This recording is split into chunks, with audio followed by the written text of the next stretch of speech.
Welcome, everyone. I'm Cliff Lynch, the director of the Coalition for Networked Information, and you have reached one of the project briefing sessions for the Spring 2020 CNI virtual member meeting, which will run through the end of May. We have 4 speakers today, all from UC Berkeley, and we'll show you a slide in a minute giving everybody's title and identifying everybody. We're going to let all 4 speakers do their presentations, and then Diane Goldenberg-Hart from CNI will moderate Q&A at the end.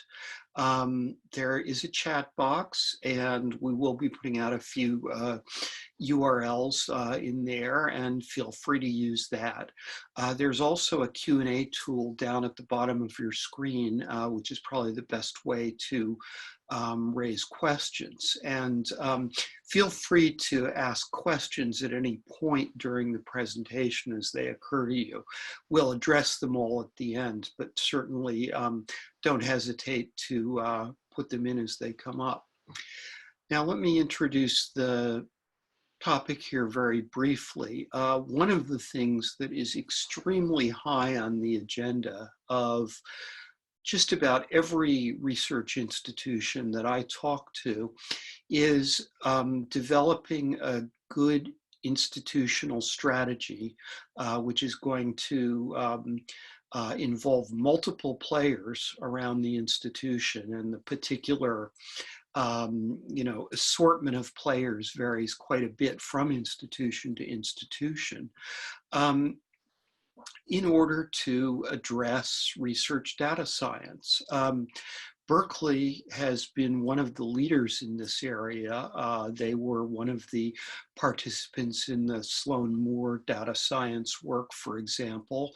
They did some very innovative things very early on and continue to evolve their strategy.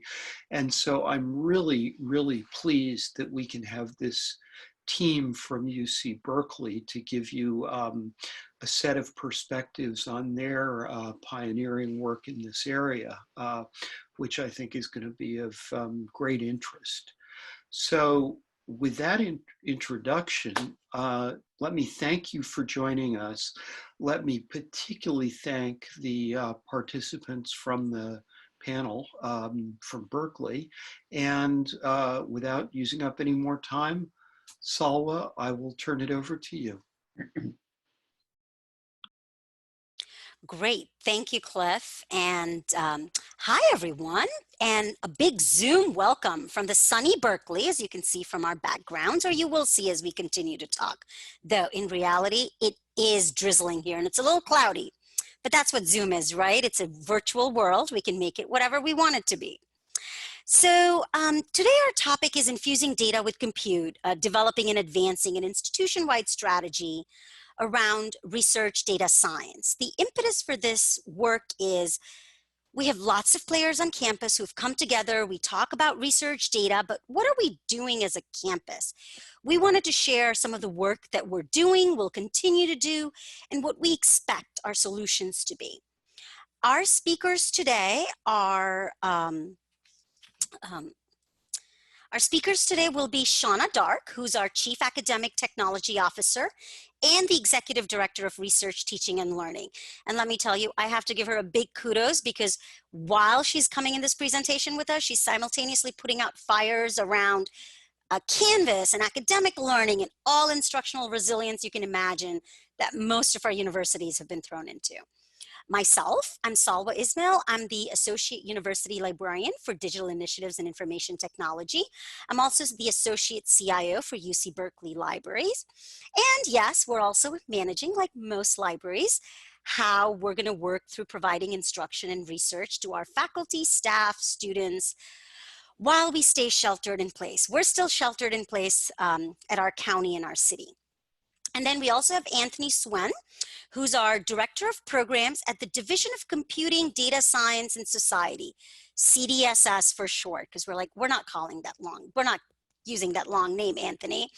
Anthony's been with the program for about 3 years, and even longer, since before I started at UC Berkeley. And he really has seen this program grow, but he's also seen how our research data in teaching and other things have come together.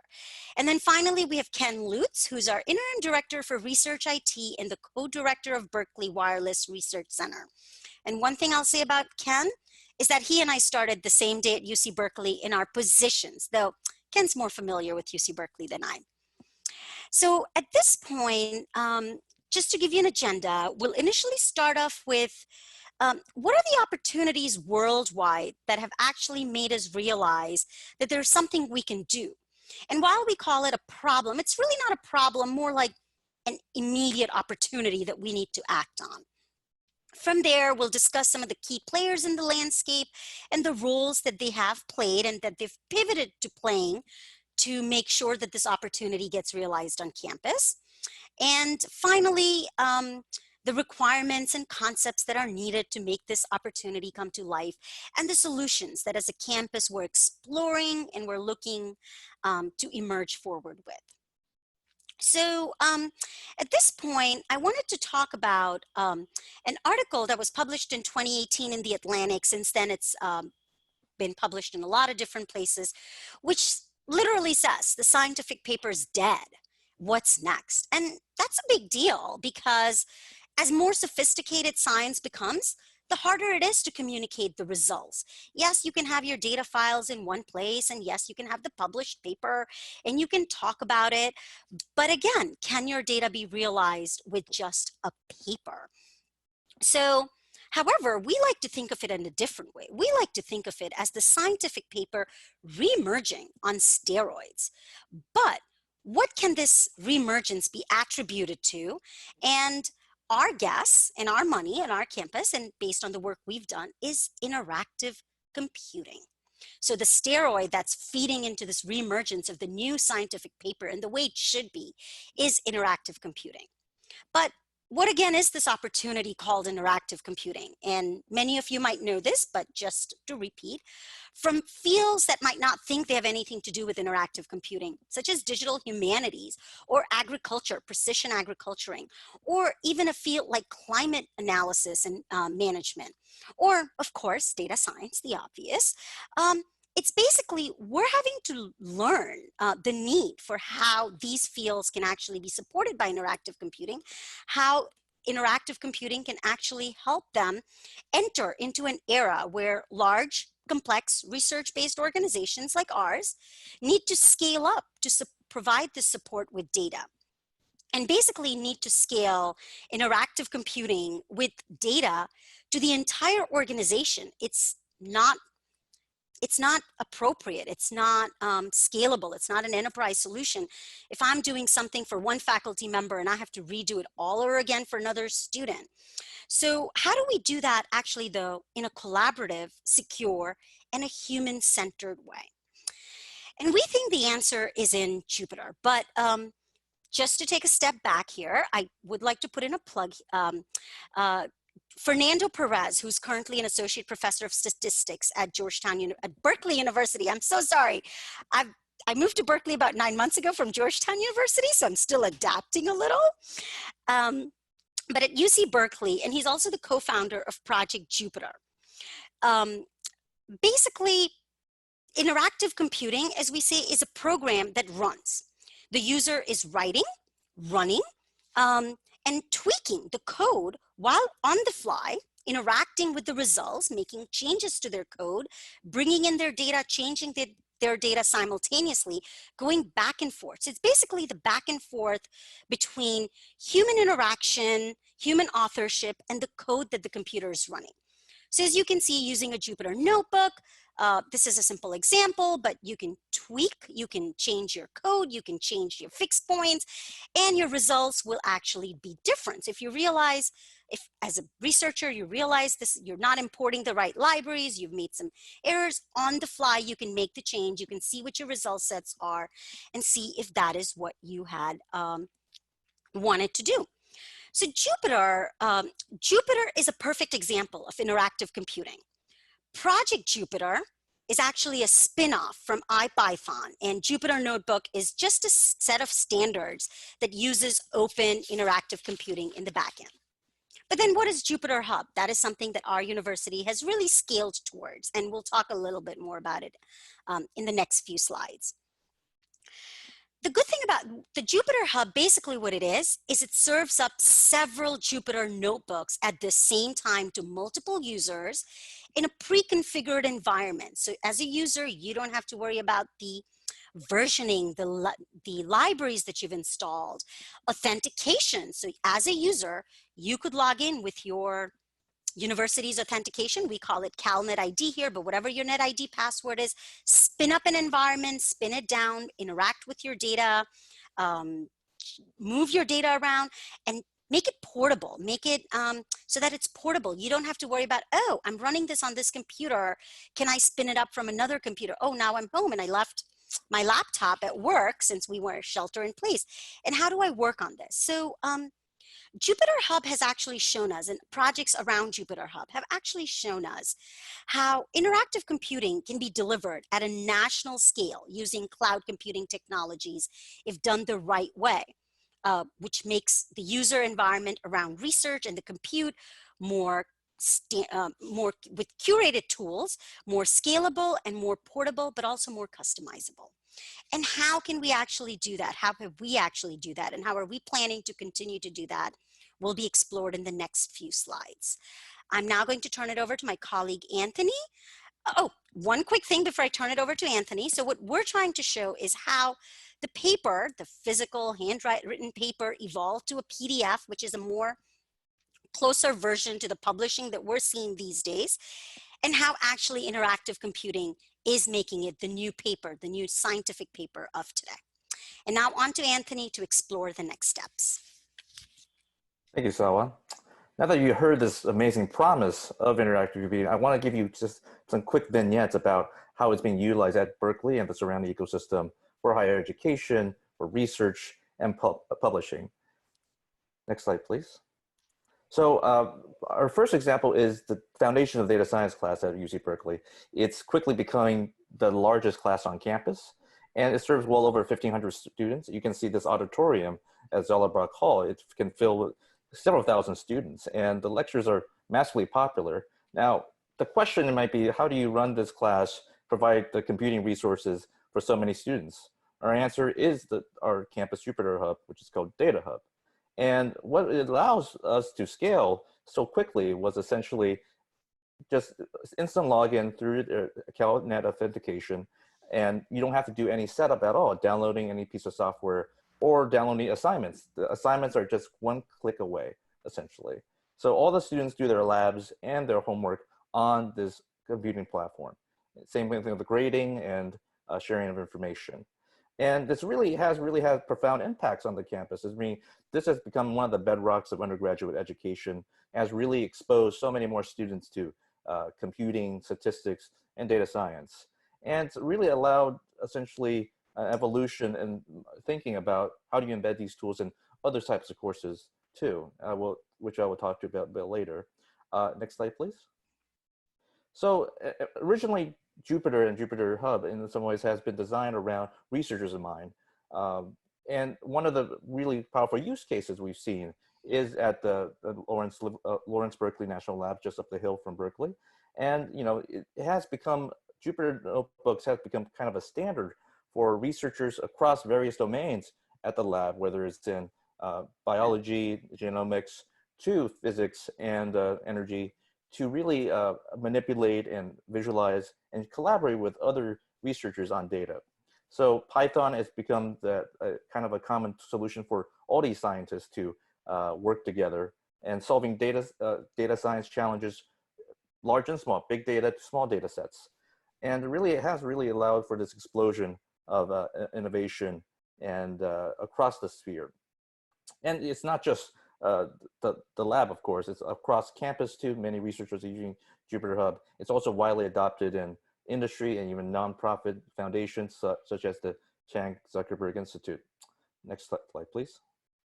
Also, one of the really interesting things that's been evolving is the opportunity in publishing. As you heard from Salwa, this is the next iteration of the paper format or PDFs. And at Berkeley, we've developed tools with the Project Jupyter team, such as Binder and Jupyter Books, to really enhance the opportunities to publish interactive computing notebooks. For example, one prominent example with the Binder project is the instant creation of these notebooks to disseminate the latest scientific research in an interactive format.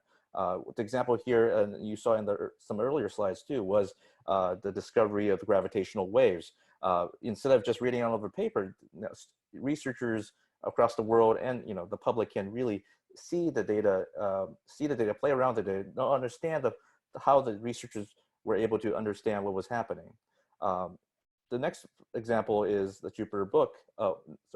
Jupyter Books, which is a kind of a format which builds upon Binder. So you not only have interactive notebooks, but it's also now embedded in a format that's publishing worthy, if you will, kind of nice journals. So the example on the right here, the Jupyter Book, is the Data 8 Foundations of Data Science class. And it really allows a student to both have a high quality reading experience while also being able to interact with kind of modern computational interactive computing data sets. And there's a lot of other examples that are just sprouting up. It's a very new field in a way. Kind of like in economics, for example, there is now interactive notebooks being published by this group called QuantEcon. And so these are just, we're at the early stages of this. Next slide, please.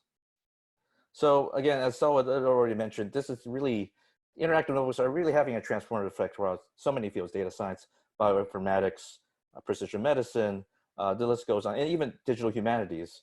So what were you trying to do? What is there an issue here? It seems like it's all, things are going well, right?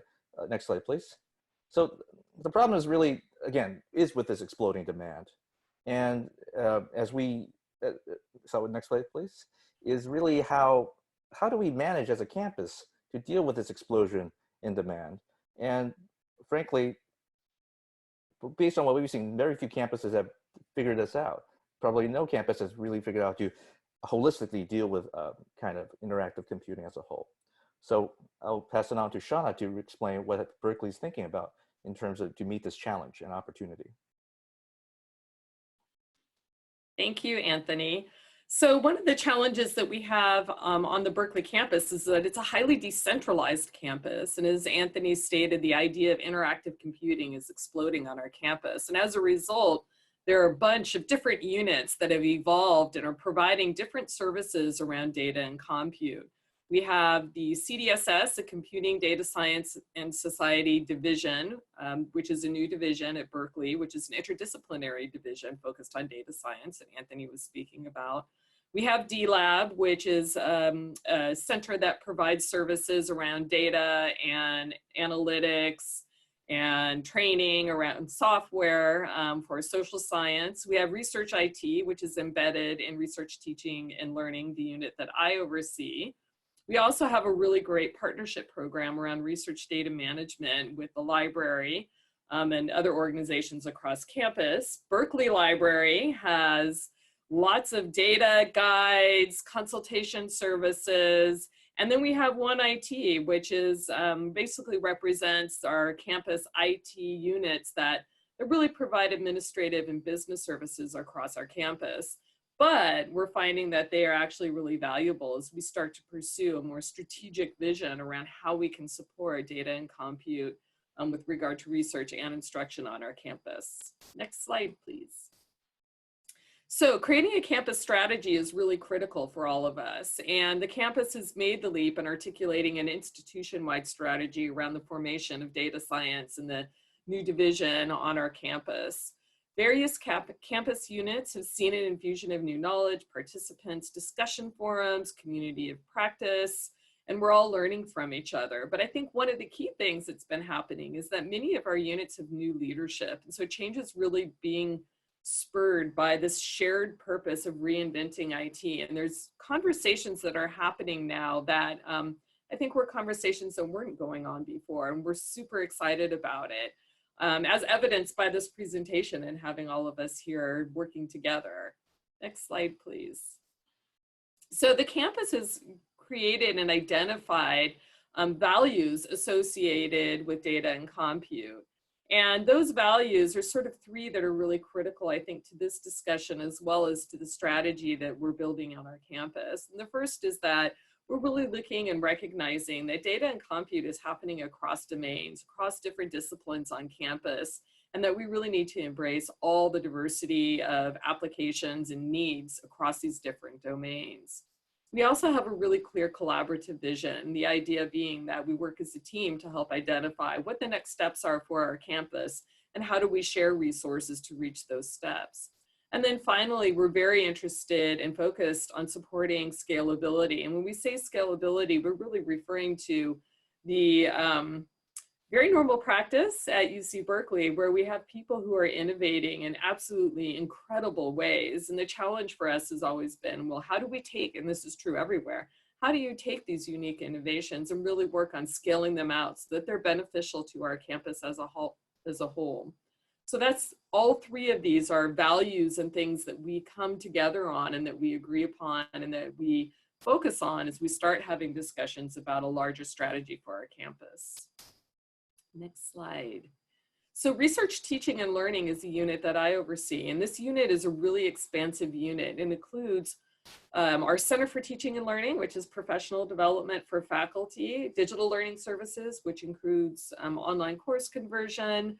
We have a development team, and we have research IT, which includes our high performance computing, secure research, computing, as well as data consultation. And one of the things that's happened on our campus over the past, I would say 5 to 10 years, is the recognition that we really need to pivot and we really need to provide resources and services to faculty in a new and interactive way, and in a way that really recognizes those three values that I was just discussing. So we've done a lot of work in, one, RTL is a newish unit. Like, we really came together in whole completeness, I would say, about 1.5 years ago. And we're really reimagining the research and instructional supports experience for our campus. Campus services have really, again, as I said, have had to pivot to support programs, not just for instructors, but overlapping needs for researchers. And this is one of the things, actually, that Ken and I were on a call yesterday talking about how we're beginning to see the convergence between instruction and research in a lot of areas, but particularly relative to the fields of data and compute and around data science. And then we also want to continue to support opportunities in areas for innovation. So you can see how those three core values are really critical in helping to drive the way in which our units are thinking about how to support our campus. Next slide. And I forget who comes next. Anthony? Oh, yes. Great. So, thanks. Thanks, Shawna. You already heard some of our work with the foundations class and how it's been scaling. What we have done to make that happen is really pioneer technologies such as the utilization of the Kubernetes to really scale the scope of our hub to not only support hundreds, if not thousands of students, but even students across the world to utilize services such as our Jupyter notebooks across courses. And I think we're also, by having the scalability where thousands of students can instantly access notebooks, we are also percolating on the curriculum level, injecting data science into so many other courses, as you can see, from neuroscience to psychology, geology. There can be full-blown courses in majors, but also specific modules that are embedded within a general course that might not be traditionally considered data science. We have many examples of that in digital humanities, for example. We also are working on working with folks at RTL and other departments to really better integrate the core Jupyter Hub service. For example, we'll be mentioning further on that the B courses, which is our campus Canvas instance, to be fully integrated with Jupyter Hub. So when in the student learning management system, these interactive notebooks can be instantly accessed and seamless going forward. So these are some of the things on the education side specifically, the division has been working on. So done. So next up is the library, and this is interesting. So what has the library been doing? So when I first started here about 9 months ago, and I started meeting with Anthony and Ken and Shawna, they're like, yay, great, let's set up Kubernetes environment, I'll Dockerize all these things, let's embed the library's repository. And I'm like, oh, great.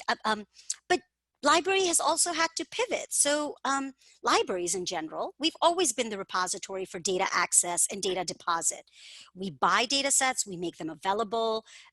We work with faculty, staff, students when they're publishing their data and try to provide them with data repositories, either in their subject areas or hosted by the libraries through institutional repositories or other specific data repositories. And so while the demands have stayed the same, we've had to pivot because the questions asked are, great, you have this data set, it's linked in your library catalog and it's downloadable through a box instance or through your Dryad instance or through through your ICPSR instance, yes. Now, can this be available to us in a normalized way? Can my server just call this data while I'm running in this environment, this computation environment that's ubiquitous and seamless? Can I just call this and it'll give me the normalized data I need? And I'm like, great, let's work on this. Can there be a data lake? So the question that I asked here is like, what will for the library, the data repository be? Is it the same for our published data versus our purchased data? And the storage, where does the storage come in? I mean, we're talking about data sets that are not just in gigabytes, not just in terabytes, but probably in exabytes of data that then need to be normalized and made available in a very seamless, portable environment. How do I work with RTL, our colleagues in research, teaching, learning, RIT, CDSS, to see if there are integrations possible with, can there be a research data lake that the campus is thinking about? We often hear of the concept of data lakes with business data, BI data, that campuses collect around patron information or other vendor and financial information. But what does this data lake look like in light of education and research-based data? And for us, taking it a step further or adding another complexity is that library is not the only entity on campus buying data. We have labs that are buying data, that are purchasing data. We have D-Lab, that our data lab that's also purchasing specific data. They have the federal census data homed in their institution. We also have other entities that actually negotiate data licenses for campus use. And then the question comes up, how do we house them, library? Help us house these so that everyone can use them. We work very closely with our California Digital Library, and last September, we migrated, or they, as a key university system, University of California, we migrated our DASH, which was our data repository, to Dryad. And so the question here also comes in, what role does the Dryad repository play? And in light of Dryad working closely with Zenodo, what they're calling Project DZ, where they're mixing up the repository that not just can house data, but software, the algorithms that support this data or that support the analysis that goes into this data. One of the first questions I was asked when I spoke with our Dean for Data, so our Dean for the iSchool and Vice Provost for Data, who leads our CDSS division, when I met her in January and she joined us, and she asked, she's like, so where did the algorithms go? What is the library doing in helping us provide access to these so that they can be reusable? So these are questions we're answering, but these are also questions that we need to actually work on developing solutions for, and we are developing solutions for. And the library can't do at it alone. We have to partner, and we are partnering with all our campus units. And finally, as Shawna mentioned, and Ken will talk about it in a little bit, we have a very strong partnership with our Research Data Management Program, which is a joint program by the library and Research Teaching Learning, where we actually have shared positions that have dual reporting. We do a lot of outreach and consulting around this, where we help faculty members and researchers from things such as, help me upload these millions of files sitting on my computer to a box environment, to another environment, to help me with data management plans, to you name it around data. And Ken will explore that a little bit more. Thanks, Salwa. So yes, just as the library has had to pivot in response to the challenge and opportunities that interactive computing have presented us with, the data services and research data management operations have had to adapt as well. Research data management needs to change from individual researchers working with and managing their own data sets to a new world where researchers are drawing on shared and dynamic data sets that may be ubiquitously available and supporting extensive collaborations, both within research groups and outside research groups doing similar work. So just as the Jupyter Notebook can be shared, so can the data that underlies the notebook. An additional responsibility, therefore, for the research data management people is that verifying and maintaining data provenance and integrity in this new dynamic world will become part of the data management process and life cycle. Next slide. In research IT, once again, we've had to pivot, and the landscape is now changing, provoked by this really exciting new thing called interactive computing. It used to be that a data set was very tightly associated with a particular computer. Data and compute were essentially location bound. If you wanted to use some data, you had to ask yourself the question, where is the computer or IP address that has the data that I want to compute on? You then either had to go to the computer, go to that data and compute, or you had to explicitly move the data to the computer that you wanted to run on. So in that world, data had a location and computers have state. Researchers worked in labs with their peers and only their peers. But now, with the advent of interactive computing, the world is really changing and becoming much more dynamic and collaborative. And so we need to support this. Next slide. So the pivot for research IT is first to realize that we need to factor data and computation. Interactive computing can map onto a variety of portfolio of computational resources depending on what is the work that you want to do.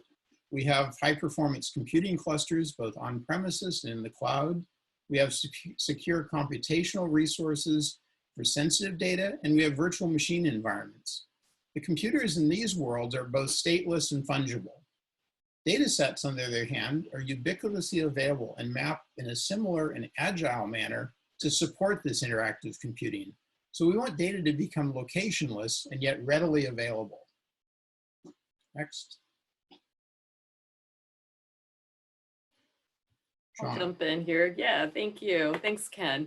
So as we think about this new model and the way that we think about data and the ubiquity of data, as well as the capacity for our faculty and researchers to access data in a way that is dynamic, right, and allows them to do so from home during COVID-19, among other things. We've thought a lot about how do we come together as a team? And so over the past year, we've actually had 2 different data and compute workshops. We've got our participants listed here, but they're folks from all over campus, from that group and that list of different units that I discussed earlier, as well as folks from our academic senate and from our IS&T office. And really what we were doing is a SWOT analysis and identifying what are the opportunities and threats and how do we come together to really build a future for our campus. Next slide, please. So the vision for campus and data and compute really is this universal interactive computing and the hybrid scalable computing infrastructure and integrated consulting services. We really see these as the 3 kind of foundations of our strategy as we move forward on our campus. And that's it. Thank you very much. And we are eager to take questions.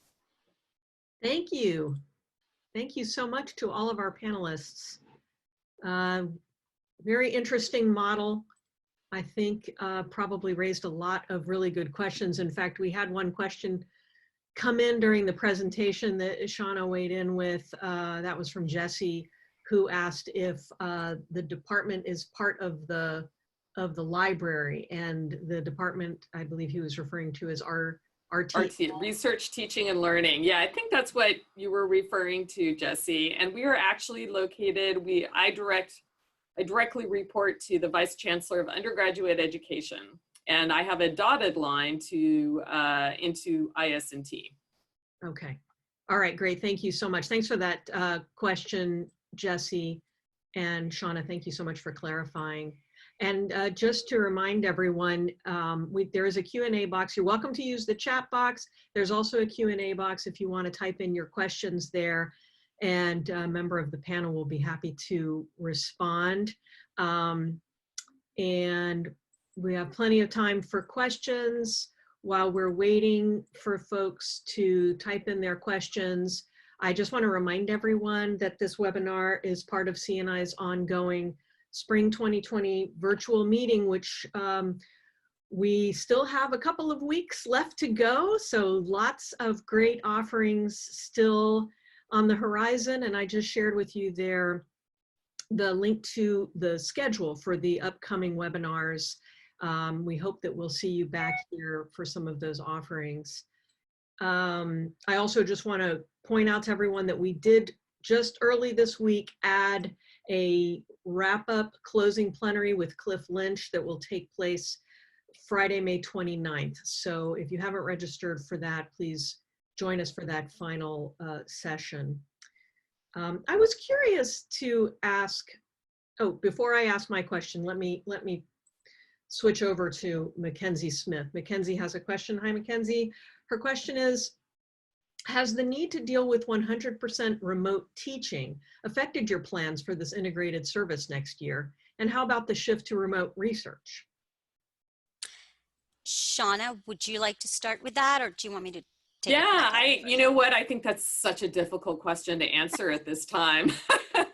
It's funny because I just sent out an email to all of my staff sharing with them the challenges of being in a leadership role during this time, where people are asking us questions about, well, what's next? And we don't really have an answer for that, right? And this is definitely one of those. The great thing is that when we are thinking about the idea of data becoming locationless, it certainly helps to build a more resilient structure and framework for our faculty. So, you know, this really kind of falls in line with thinking about all the impacts that we have had on our campus with regards to power outages as well as COVID-19. This really is the way of the future for us in terms of being able to access data and allowing our faculty to continue to do research during this time period. So when we had our so we're in Berkeley, California, Northern California, and we had a few fire outages last year due to power outages due to fire alerts, or I'm still learning the terms of California uses here. And this research and data compute, this strategy was actually given a boost because we realized if we moved on it faster, it would provide us with the research resilience. And we actually did. From January through almost end of February, Shawna, myself, Ken, Anthony, Catherine Carson, who's our Associate Dean for Strategy at the CDSS division, our colleagues for infrastructure at IS&T, which is our main campus IT. We had started to come together. We had started to put plans into action around how do we ensure that we have this Kubernetes Dockerized environment that actually can scale and scale down. And how does that work from an enterprise level, which campuses need for BI or business needs, to how do we transition that to for research and academic environments. And then I guess COVID had other plans for us, because in March, when we had to take a little bit of a pause to restructure, reshift, repivot on providing research and instructional resilience as is. We did use some components of our strategy to answer the question. So our high performance computing center, Savio and AOD analytics environment on demand, and Ken can elaborate on that further. Researchers are using that. However, our entire strategy has of course taken a slight pause, but it's still moving forward. Given that we don't know financially where things will go for University of California, Berkeley campus, other plans may have to be altered or pivoted, because that's been the theme, to support that. However, this is a priority for campus. It's in our strategic plan. And our hope is that if we're not able to deliver at it in the next year, it might be the year and a half, but we'll continue to work at it slowly. Ken and I actually just had a meeting yesterday to talk about, okay, well, how do we bring this consulting and outreach together? So just goes to show that the different flavors are continuing to exist. And the collaborative approach is also there. It might just have slowed down. Yeah, and I'll just also, just real quick, I will add that the two things that have been really interesting is that we're seeing now very kind of higher level discussions on our campus around integrating some of these tools into the learning management system as a portion of that, you know, in response to COVID and remote instruction. And then the second thing, which maybe Ken can speak to a little bit, is the virtual consultations that we've had around our research data management and consultation services have actually increased. And so it's really fascinating because that pivot has actually been something that's really positive, and I think that will allow us to be more flexible and helpful to our faculty and researchers on our campus. And Diane, I'm not monitoring questions. Is that okay? Because my screen is being shared. No, that's fine. I will definitely be moderating those, but I just wanted to make sure, did Ken want to weigh in there? Not sure. Yes, just anecdotally, I can say that the move to virtual consultations and trainings and present interactions where we would normally convene people in a room or hold office hours and have people come and visit us, we were forced to move very quickly to, obviously, to virtual. And previously, we might have viewed that as a somewhat risky step to take of perhaps this will, our customers will not get as much out of it. Turns out that it's even more successful, and our levels of attendance have exceeded any for in-person trainings. Consultations have gone up. So we very quickly learned the lesson that taking this leap forward is actually tremendously beneficial, and we will not abandon it. It will become part of our tool chest. That's tremendous. Wow. Well, thank you for that great question, Mackenzie, and that very thorough and enlightening answer to all of you. We have lots more questions coming in here. Jesse has another question.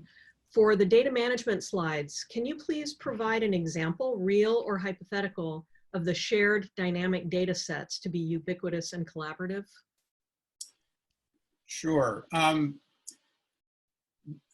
of the ideas that comes to mind is if researchers are working with a base data set, say a large data set that in one case may be used as a training data set for developing machine learning models. The researcher is essentially going to take that base data set, do some processing, do some computation, produce a derivative data set, which in the interactive computing world can be put out for other researchers to look at, both the computation that was performed and the output that was derived from that. They can rerun the computation themselves. They can do variations on it. So this world of being able to take a data set, process it, put out the results for people to look at. They can then try variations of that processing. They can take the machine learning model. They can look at it. It's a much more dynamic back and forth kind of world where the dynamic nature is, you know, in one case is in the form of these derivative data sets that are a result of your processing that other people can then pick up and take forward and try a different algorithm on or take it further. That's kind of the world that we're thinking about. Interesting. Great, thank you. We have a question from Haipeng Li, who asks, is data carpentry a part of your program? If so, which unit is managing that? I can speak to that a little bit. It's not a direct part of our program, but our research data management program, which is, again, a joint program between the library and research teaching and learning that our Shawna and Ken oversee, and research IT. We actually do support, so we do have coordinators, we do have instructors who have supported library carpentries. It's run through CDL, so California Digital Library provides a lot of support. We have instructors who've gone in. We do push and publicize and do a lot of outreach around data carpentries when they're hosted locally. One of the things that was done right before I started at Berkeley was that we had written up a data plan around librarians and bring data savviness for librarians outside of the librarians who actually are part of the RDM program. And how do we bring about not just a basic, but an intermediate level of data savviness across all our librarians? And data carpentries was part of that. As to who runs it, it's again a collaborative effort between our D-Lab, our RDM program, and the library. And all of them have instructors, and it's a small team. They work together really well. It's a small team of librarians and folks from D-Lab. They work together and they communicate the information. It was almost as though, if not only is data ubiquitous, but our services are ubiquitous. It's like seamless. The user, faculty, members, or students don't really see who's running it behind the scenes. They just see a service that's coming to them courtesy of these different organizations. Oh, that's terrific. Very transparent to them, just in terms of getting what they need, not having to think about where to go. That's great. Exactly. All right. Thank you, Haiping. That was a great question. And thanks for that response, Salwa. We have a question now from Cliff Lynch. And Cliff's asking, the idea of data, especially large data resources becoming locationless, is very desirable, but hard to do. Oh, Can you talk about how you're approaching this technically? Sure, I'll take that one. I was being somewhat purposefully inciting that question by putting that out there.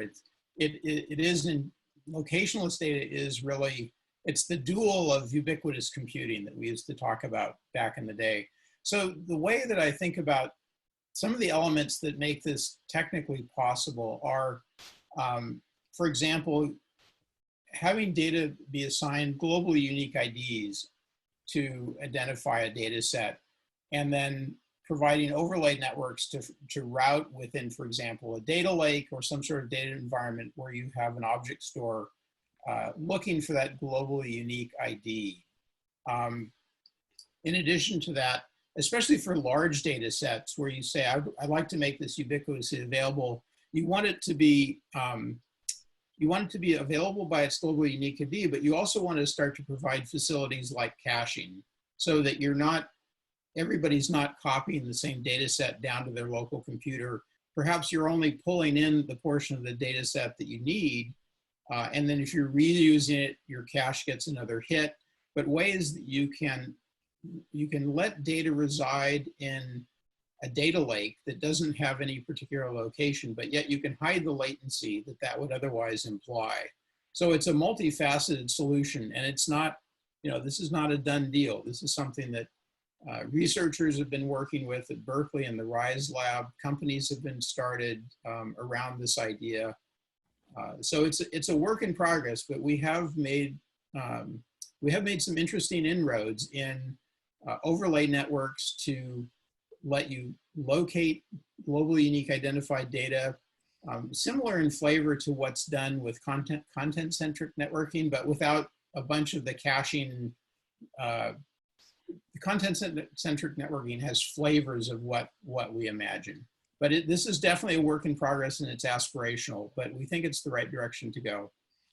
And Ken, if I may add, we're thinking about this as the data lake, and then this orchestration layer, which has these networks, which has these facilities, Right. that sit on top of this data lake, or I shouldn't say sit on top, but that are then available to the user. So the user doesn't really ever see where the big data is being moved back and forth from. It's the orchestration layer that's then doing the heavy lifting. Yep. Well, that's so interesting. And I was just thinking, the next time you give one of these talks, maybe your background should be a big data lake. And with the matching sweaters, clearly, Diane. That was We'll great. work on it. That's too. Yeah. Yeah. So CNI December. Oh All right. no, Berkeley team again. Right. Okay, so we have another question from Jesse now. At our campus, interactive notebooks are not widely used, and we've experienced some resistance of learning, quote, another tool from students and faculty. Do any of you have any advice for how to approach teaching these platforms and, quote, selling them as learnable? Thank you. We're trying to do something similar using health medical data on our campus, so that description is very helpful. Anthony, is this something you'd Sure. like to take? Yeah. Happy to take that on. I think the key, it really helped Berkeley that we had the founder of Jupyter here, and also some of the key developers of the technology, which is unique and maybe hard to duplicate. But I think the key impetus, at least in my perspective, has been this foundational course. If you essentially ensure that all incoming students to meet computing or statistical requirements are taking this foundational course, and that course is approachable and accessible to every student, because I think this is not only CS students or data science students taking this course, it's students from every major, actually. And if you make it so broad and ubiquitous, whether the student wants to move on to the next class or that has a data or statistical component, they would love to use the same technology and toolkit and not some proprietary software that's used in that's been traditionally used in certain departments. So I think the bigger vision is like Python and R on Jupyter notebooks and on Jupyter hubs is in many ways going to displace a lot of these proprietary tools that are used by certain departments. And that, you know, I think for certain people that's kind of upsetting, but that is a trend in industry. And I feel like if we want to prepare students as researchers or as scientists and kind of analysts going forward, they have to use this sort set of technologies. But I think the best way is to start from the bottom up to make sure that, you know, when every student is aware of these tools, and it just doesn't make sense to train them on a new tool that has lesser features potentially than these open source toolkits.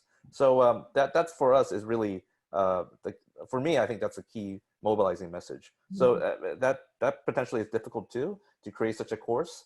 But I think that's been really the big momentum shifter in at least the last 5 years at Berkeley. Yeah. Okay. Thanks. Salwa, is there anything in particular from the library side about liaisoning with departments that has helped in that process?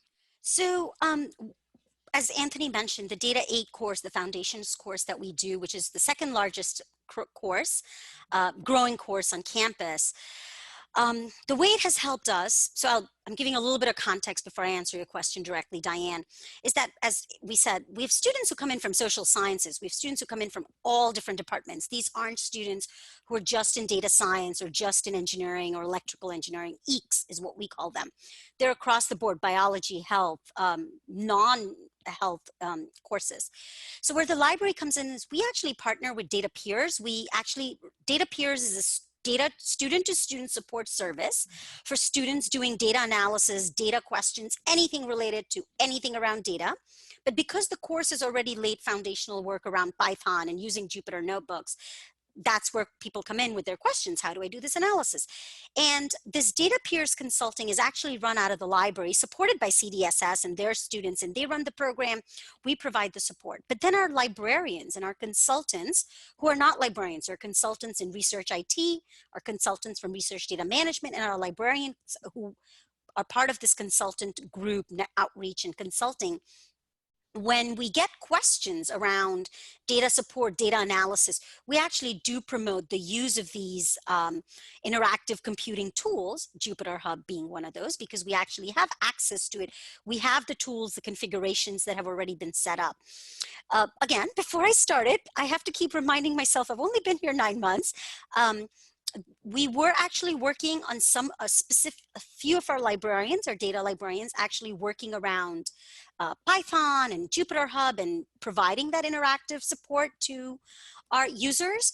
One of the things that we've actually realized is where the library is now putting in its effort is at the beginning life cycle of the data, the acquisition, the finding, let's get you this normalized data, which is still something we're working on how does a researcher just go into Python? So a great example is, actually, this is a perfect example. A faculty member once asked me, I know you have this data set. I'm running this Jupyter notebook. I just want to do a call from my Jupyter program that, hey, go to the library's catalog, bring me this data, and can library provide it to me in a normalized way? And I was like, well, I've only been here 3 months at this point, but I'm like, probably in about 2 years we can do that. Absolutely, we should be able to do that. So it's one of these things where the library also promotes these tools that are around what the campus is using, and hence the enterprise scalable solution in form of our Jupyter Hub being integrated with Canvas, which is our B courses as we fondly call it. Berkeley is very male B Berkeley, so B courses. And that's where the library has also played a role. So thank you, Diane. I know that was a long way of answering that question. No, quite. That was interesting. Thank you. Okay, and also Jesse, thanks you for that answer as well. So we do have a little more time for questions.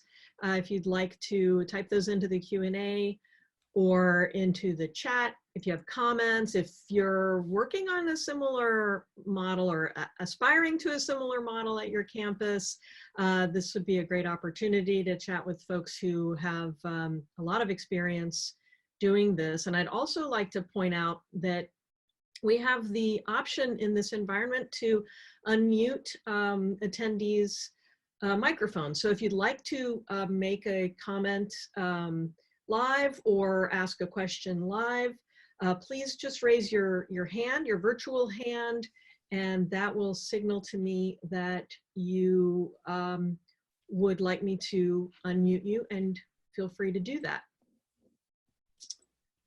All right, just giving folks a minute or two more to make sure there are no more questions out there. So while folks are typing in or pondering what to type in, I'll share a funny or an interesting anecdote. Our first data and compute workshop that Shawna mentioned we held on campus, which had hired members from the Vice Chancellor for Research and our campus IT, but our campus computing deans and lots of different areas, our Berkeley lab, the LBNL.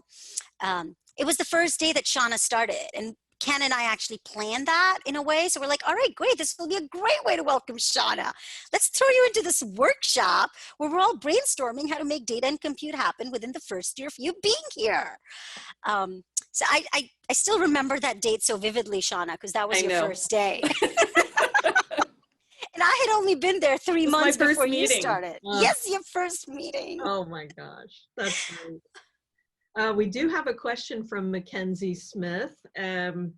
Is there a steering committee or some type of oversight for the program's planning and resourcing? I will say an informal steering committee. Does that sound right, panelists?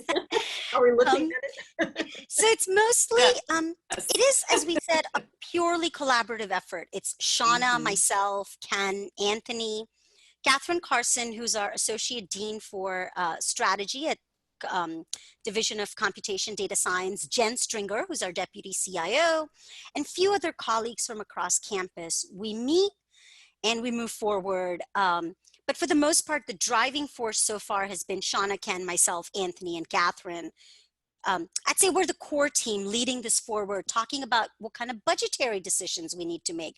This was, again, before the budget, before COVID. So we had plans, but we were looking at these questions, like how do we play, what role do we play for campus? Because we know this is a campus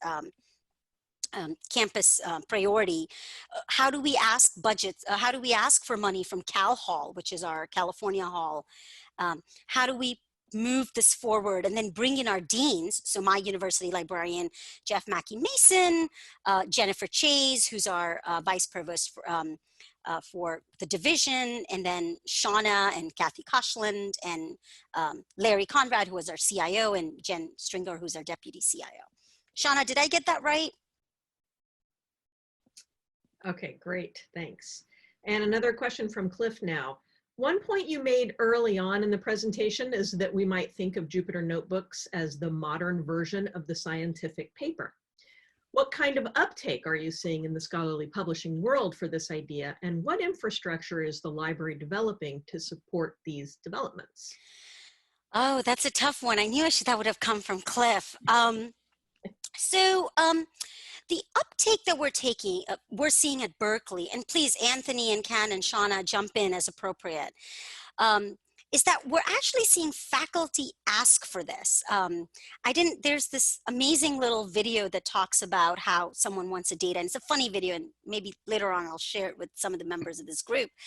The good thing for us is our faculty are asking for this. We're seeing our postdoctoral researchers, we're seeing our PhD students actually providing their research through these data notebooks as opposed to this long written papers. Personally, for my own personal research in computational social science and informatics that I do internally within our department, the research that we're doing, we're sharing it within notebooks, and then my colleagues can go in and change actually my code and bring in different data and do things. As far as what is the library doing, the first thing that the library is looking at is actually being able, so again, this goes back to where does the library fit into this ecosystem? And I ideally see us fitting into the front where the data is being acquired and then the data being published.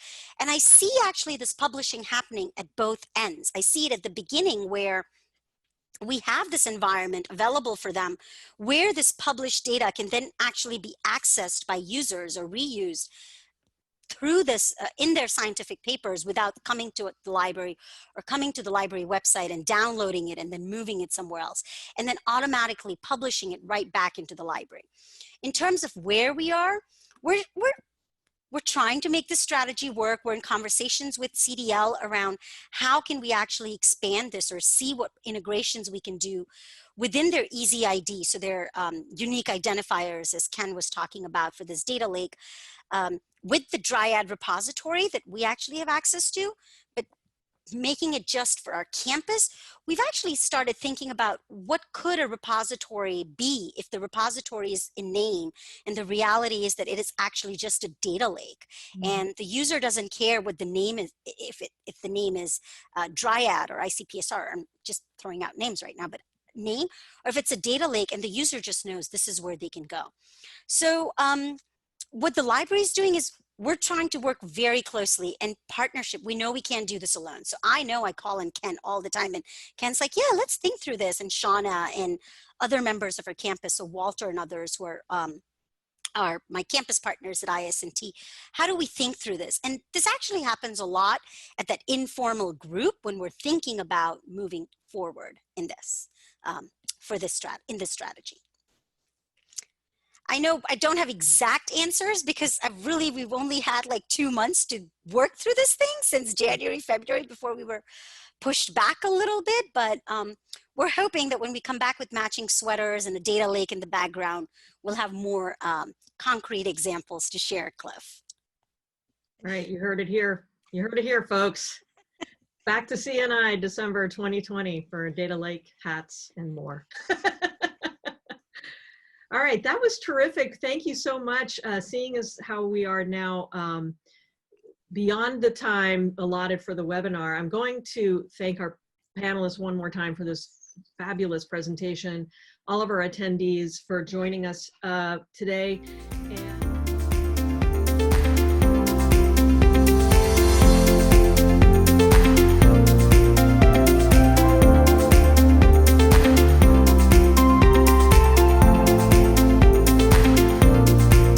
Wishing everyone